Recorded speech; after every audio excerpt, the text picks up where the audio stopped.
Hi everyone. In this video, I am trying out the BAOHUONG watercolor paper, and I'm comparing the different papers that I have so that I know the different effects that they can get and what to expect.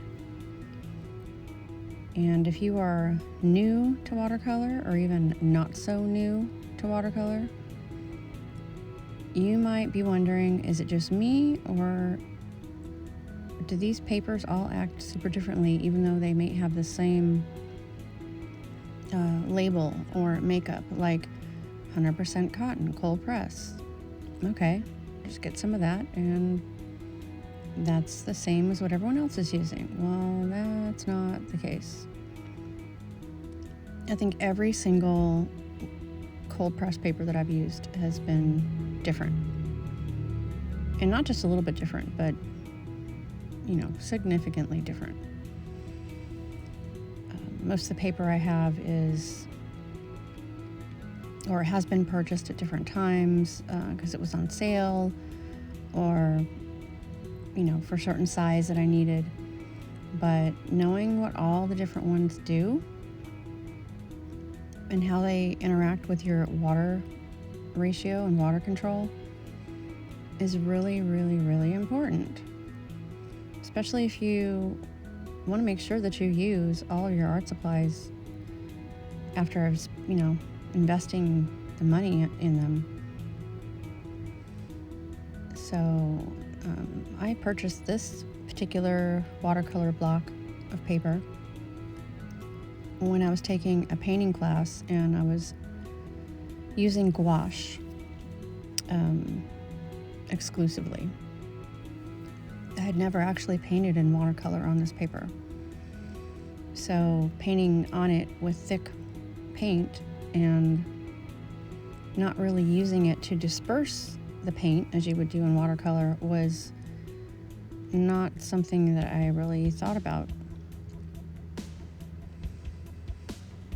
And I realized on this paper it is extremely dry and thirsty paper, so it requires a lot of water if you want your paint to move, and move it does. The paint really moves on this paper, which is great because that's what we love about watercolor, is the way that it moves and disperses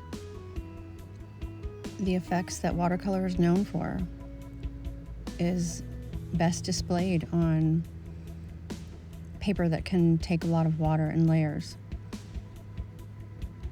But it does require a little shift in the techniques that you may be used to using, or maybe that is your technique. You like to use a lot of water and you would really love this paper.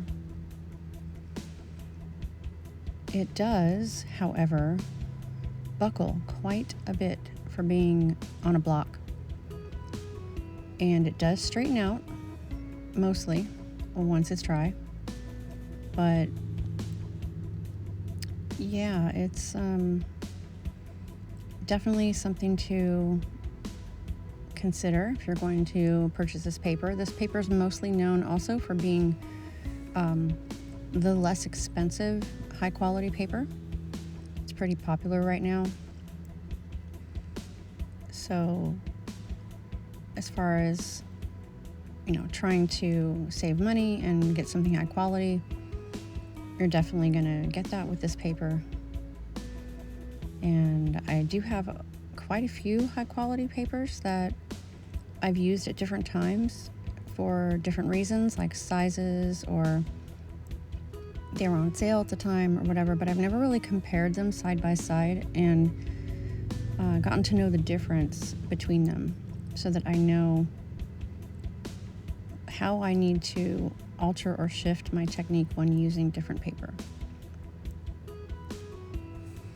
And I have figured out my brushes, the synthetic, thinner brushes, not holding a lot of water, versus the more natural animal hair brushes that hold a huge amount of water,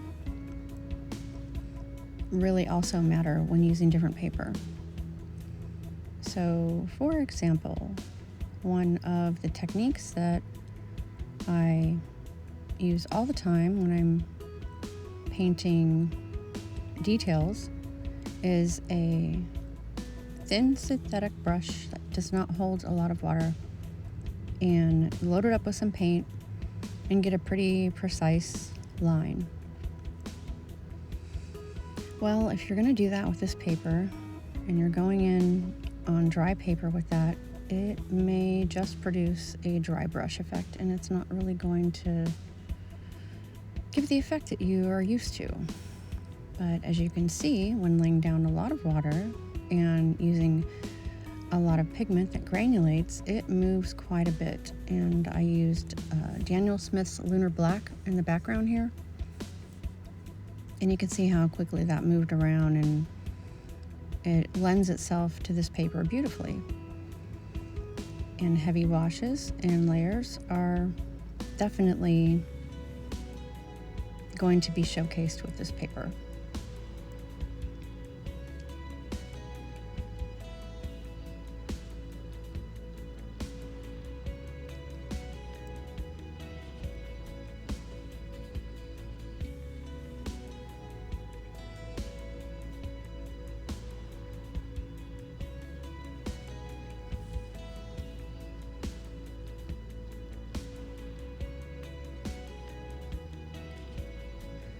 The paper I used in my last video was the Zen Art 100% cotton paper. It is also cold pressed, but it is a lot smoother than this cold pressed paper. So you can get better detail with it, and if you wanted to go in with colored pencils, you could. But I would not recommend that with this paper. I mean, maybe oil pastel or soft pastels would be great because this paper is really rough. But yeah, the differences between all of these is something I really wish I maybe had come across the explanation of more. Most people would just say, oh, just get some cold pressed paper, and they're really not the same.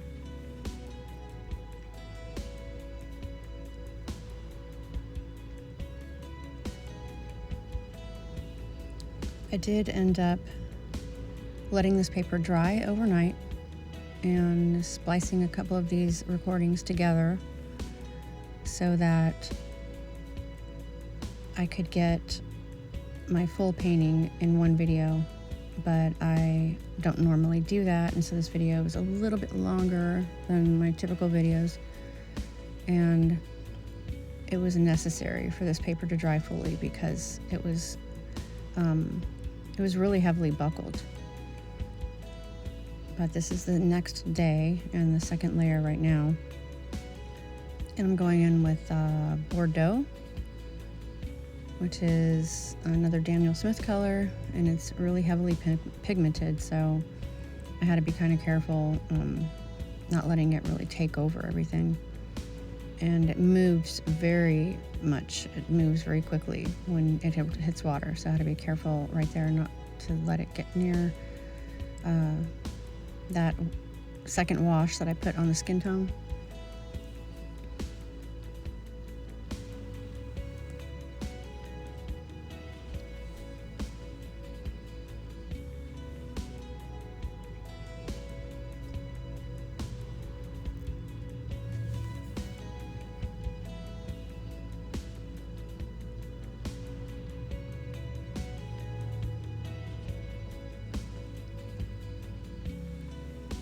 If you're the kind of person that loves to use a lot of water when you paint, and this is probably the most recommended paper I would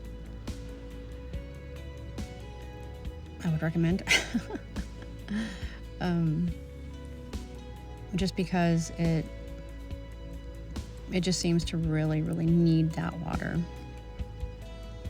And you got to use some juicy brushes. And if you use synthetic brushes that don't hold a lot of water, then it will not lay the paint down unless you're going in wet on wet.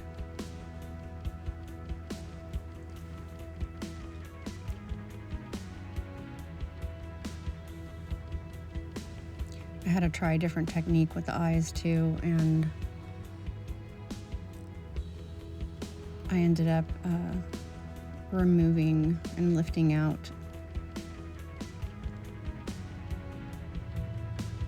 this attempt and then letting this area dry again, which isn't really a big deal when you're using a color like Payne's Gray because it lifts really easily. And also if you have to lift it out of the eye area, it can tone down the whites of the eyes in a way that looks a little bit more natural and believable for eyeballs.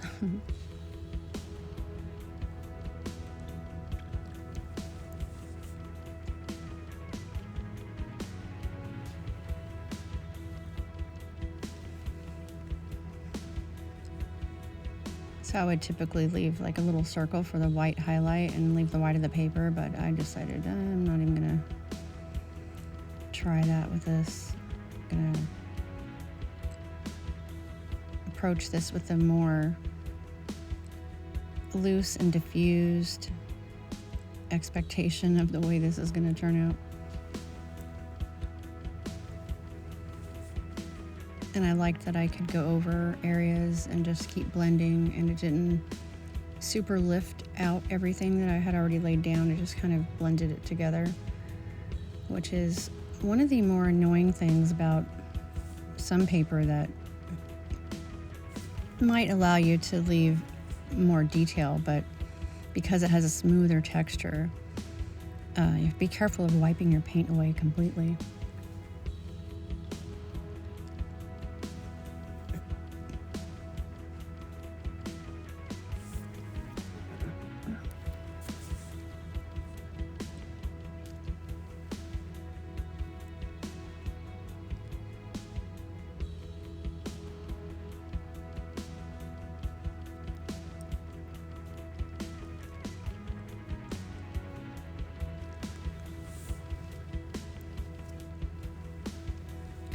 So I briefly wanted to address my camera angle and my lighting, and just remind you guys and let you guys know, if you don't already know, that the reason I use this type of lighting is so that I can see what I'm doing a little better. But I know that it kind of washes out the image, and compared to some other ring lighting or LED lighting, which diffuses it better for recordings and makes the saturated areas stand out more and kind of rejects the glare of the water. I know the lighting that I'm using doesn't do any of those things, and I have some harsh shadows going on where my hands are in the way and stuff, but this is the only way I can really see what I'm doing. And even then, I can't really, quote unquote, see very well. But that is why I'm not using LEDs or ring lights or lighting that would kind of probably make it a little easier for you guys to get an accurate representation of the saturation of my colors and the glare from the water and all that kind of stuff. Also, the angle at which I'm recording is slightly tilted instead of it being directly above my head, so that that has more of a risk of getting my head in the way. I do have it tilted slightly, even though it's still above me, so that that is less of a problem. But it does kind of make the image slightly more narrow. And at the end of most of my videos, I try to center it and have it come above the picture so that you can get a better idea of what it's really looking like straight on. But those are some of my recording techniques that I kind of have to use. And so I guess that's a long way of me apologizing for the the quality, I guess, the slightly altered quality of my videos.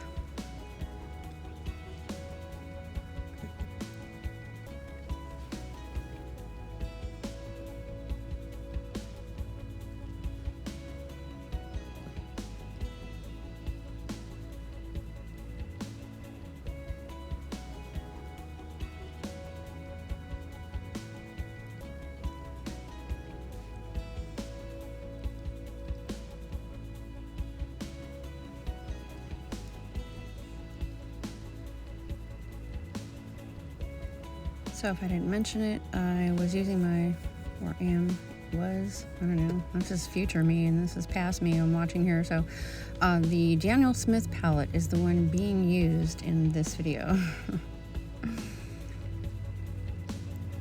It's the muted tones, my autumn colors, and it has this really nice Italian deep ochre color that I love to use for skin tones.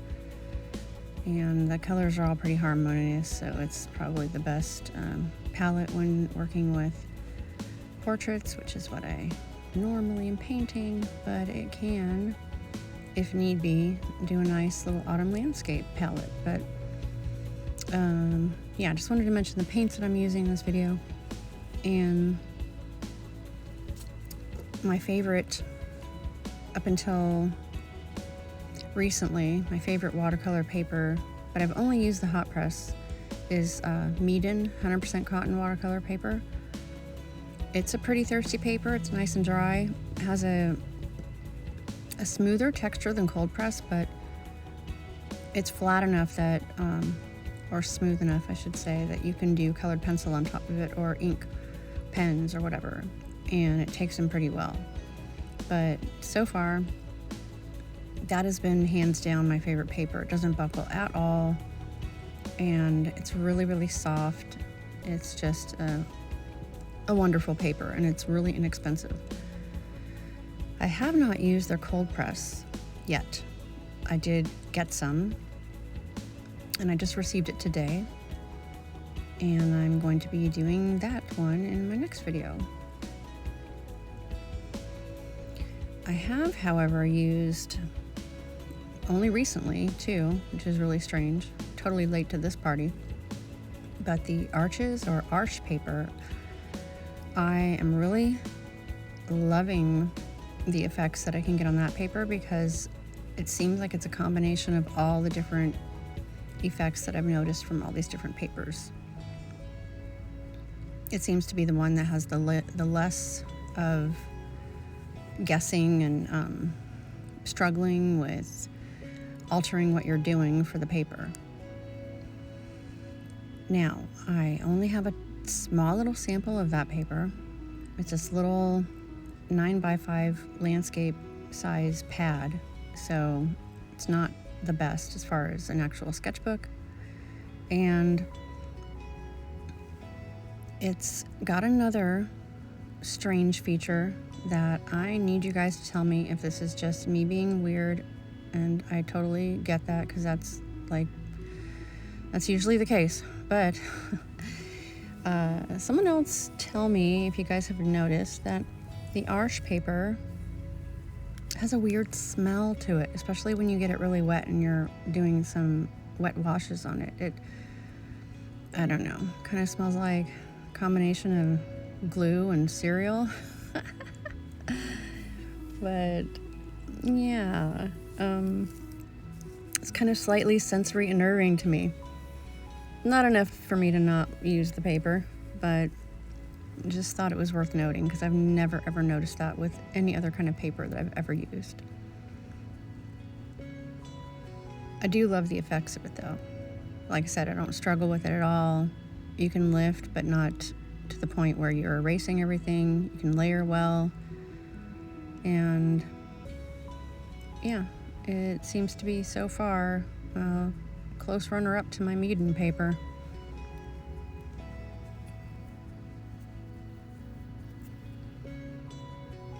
If I get that one in a block and I'm able to do larger pieces with it, then I'll have a better idea.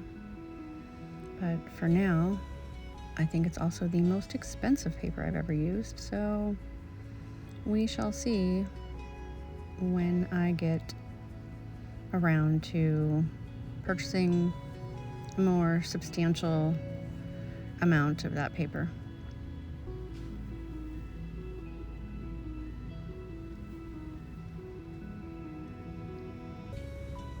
So I think this is probably like my fourth layer on the eyes, trying to just get a little bit more variation in the gradient from dark to light, being careful not to wet that area so it doesn't bleed everywhere, but it had to be cool with things being really blurry and diffused, and sometimes that effect is really neat with watercolor, and it's kind of a desired effect sometimes. So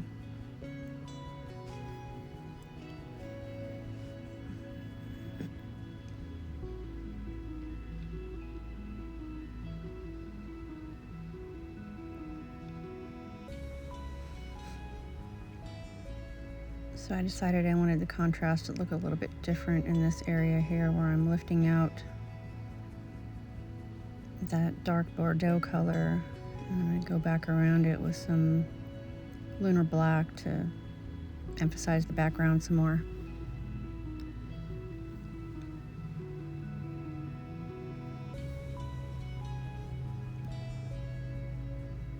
The balance of contrast and the direction of the composition, the way that it moves, is kind of what I'm always balancing out or subconsciously doing throughout the painting. Based on, do I like the way this looks right here? What does it need more of? And these are just little questions you ask yourself while you're painting.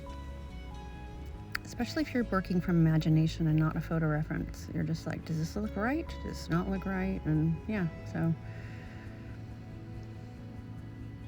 just a little inner look at my mental process there. Kind of explaining why you see me just like removing or adding things here and there, and what my reasoning is for that.